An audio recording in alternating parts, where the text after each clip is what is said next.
Are you looking for a new design element to add to your quilts? Stay with me today. We're going to talk about circles. Circles are an excellent way of adding a design element to your quilts. So let's go over to the cutting table and I will show you how to do this.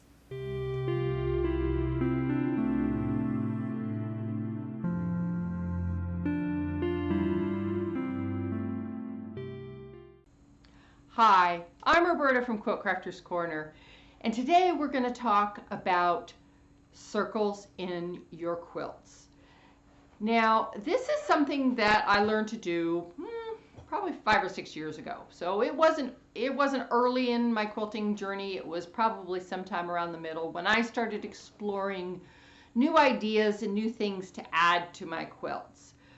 So I started with this simple technique, and I'm going to show you both techniques. There's really two ways to do this, so I want to show you both ways.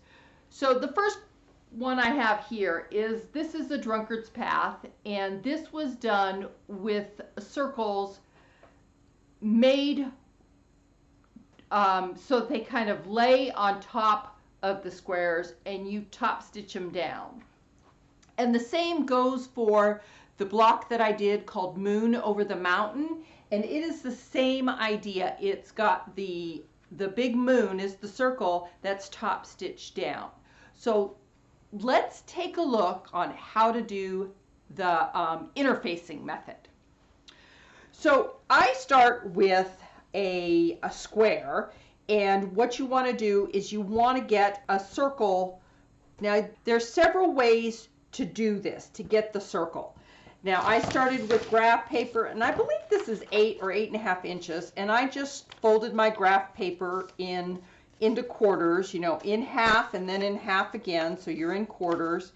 And then with a compass, knowing that this is going to be, I believe this is 3.5 inches. And I put my point of my compass in at the corner and then draw my circle. So I have my circle pattern. So from the side where it's folded, this is where you want to start cutting from. It's just easier, and it keeps your paper from moving.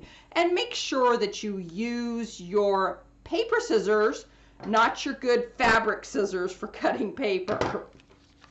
And then I'm just going to cut this circle out.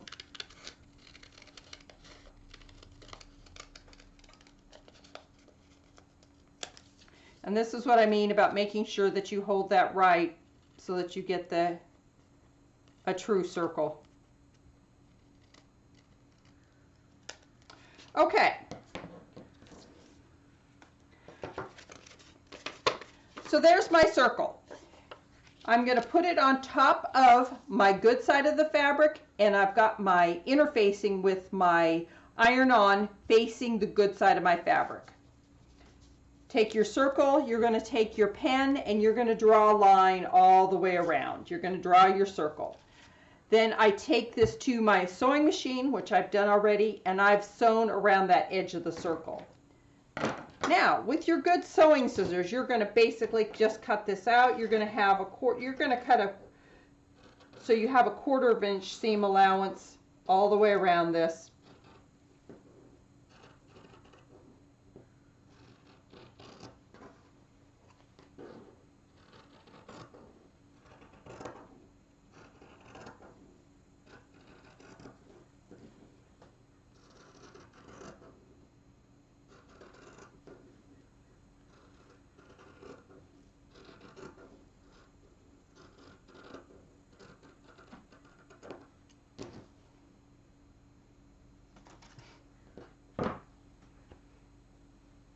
Okay, one little tip. Once you've gone and sewn this, do not take it to your ironing board and press it. You will press that interfacing to the good side of your fabric, and then you won't have what you wanted. Ask me how I know this.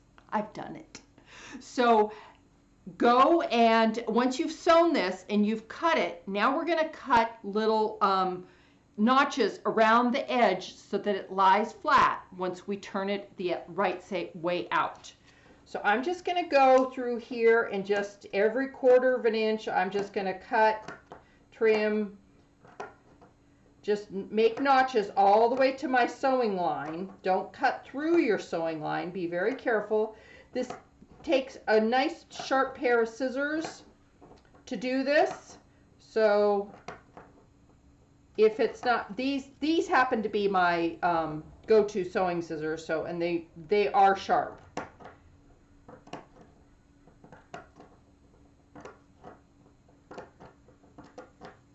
And you're just going to notch all the way around. Okay, say I did that. Now, then in order to get this turned right side out, we're going to need to cut a little slit into our interfacing. And I just cut, you know, a 2-inch slit, and that gives me a nice little opening so that I can start turning this the right way out.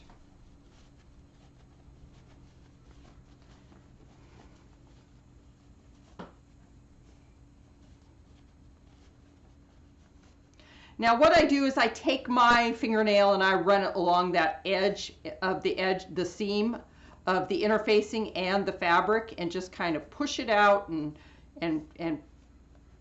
get it to lay nice and flat. Otherwise it won't be flat. If you don't have anything, the tips of your sewing scissors, you know, just push that in there and just kind of push it around that edge, get it nice and flat. Okay, so there we have our circle. Now, at this point, the interfacing has got the iron-on fusing on the back now. So now we can iron this on to anything we like. We could iron this onto a bigger piece, or we could iron this down to just a square. So if I wanted to iron this down to the square, I would find my center of my square. There's my, and then I'd fold it again so I can find my center. And I've got these nice little creases, also known as registration marks. So fold your circle in half, and then once again get those nice little creases, because now you can just line those little creases up and you know your circle is going to be centered. And that's what we're really after. We're really after centering that circle in the center of your square. If you were going to add it to a bigger project, and now would be the time to do so. So I would go and iron this down if I was going to actually adhere it to this, and then you need to top stitch around this edge. And this gives the element of it looking like it's laying on top. This is almost a dimensional thing. So let's look at it from another aspect, from a different dimension. And this is where you actually set the circle into the square. And let me show you how to do that.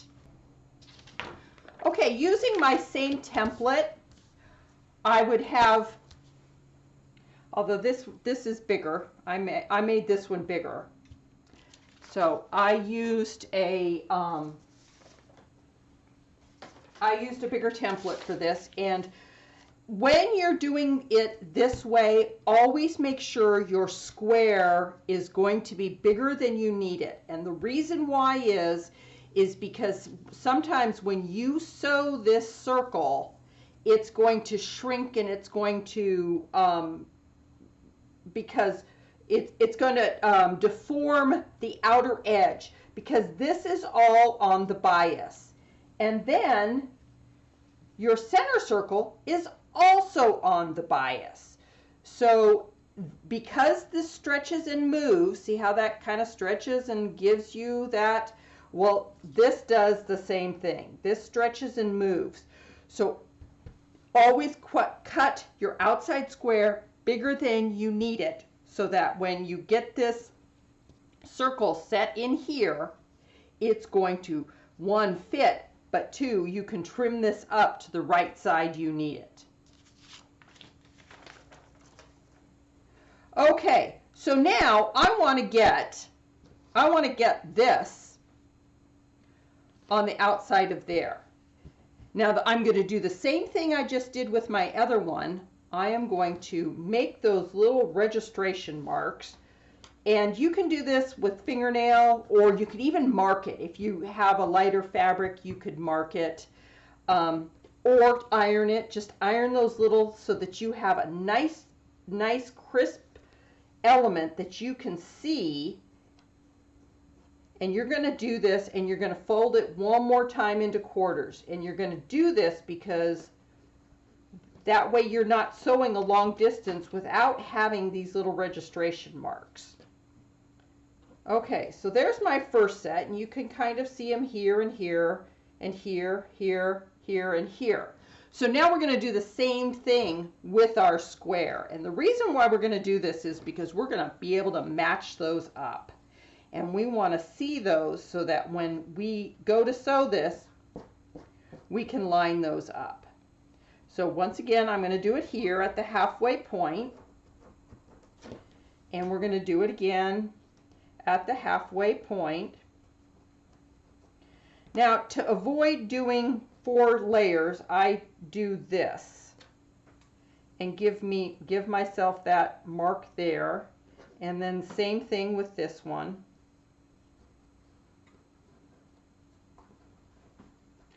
Okay, now I have all of my matching registration marks. And so when you go to line this up and lay this out, they all match. They're all right there. They're all right there. Okay, so my registration marks all match up. It's hard to see them. I should have marked them. Okay, so now I want to start sewing. Well, you're going, Roberta, how do I do that? Very, very simple. We want this edge to turn and be here. So what I'm going to do is I'm going to put a pin right there where those 2 registration marks go.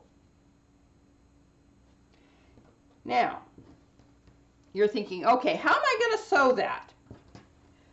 This is the trick. Let me show you the trick. You're going to fold this one back, and you're going to just start sewing here and matching up your registration marks. I'm going to put another pin in my next one. And then when I go to the machine, I'm just going to very slowly and ease these in. And if you have the needle down function on your machine, use it, because that way when you stop, it doesn't pull, it doesn't distort. You can just keep sewing. So use your needle down function. Just sew a few stitches, adjust your fabric, and just keep easing that in until you get all the way around the circle. So as you can see, I've got this, and I would very slowly start stitching 1/4 inch off of here all the way around until I got to here. Take your pins out and then move your section to the next one. And you're just going to match up these registration points, those little folds that we put in there, and then you're just going to ease this in all the way around. Okay? And this is what you're going to get. Now, instead of it coming out at you, it's kind of laid back and in the background. And as you can see, I've just sewn it in that circle on the back. Now I have trimmed this one up because I did get a little distortion on my sides. Now that's normal, and I've tried it. I've tried this with starch, I've tried it without starch, and it really didn't seem to matter much. I got the distortion either way. So that's just one of the things that you can do with this circle element. So let's talk about how to use this idea. Where do you want to put these elements into your quilts? This is an interesting idea. You could use that center circle for maybe a fussy cut, something that was fussy cut, or something that you wanted to stand out and almost looked framed. This is a really wonderful way to get that curved piecing into your quilts. So I hope you enjoyed this idea. to add a new element to your quilting. If there's something you're not sure about, leave me a comment. Let me know. Ask me a question. I'd love to help you out. So come over and join Quilter Swarm on Facebook. We have some exciting new things that we've got planned, and this way we can get that information to you as quickly as possible. So until next time, keep quilting.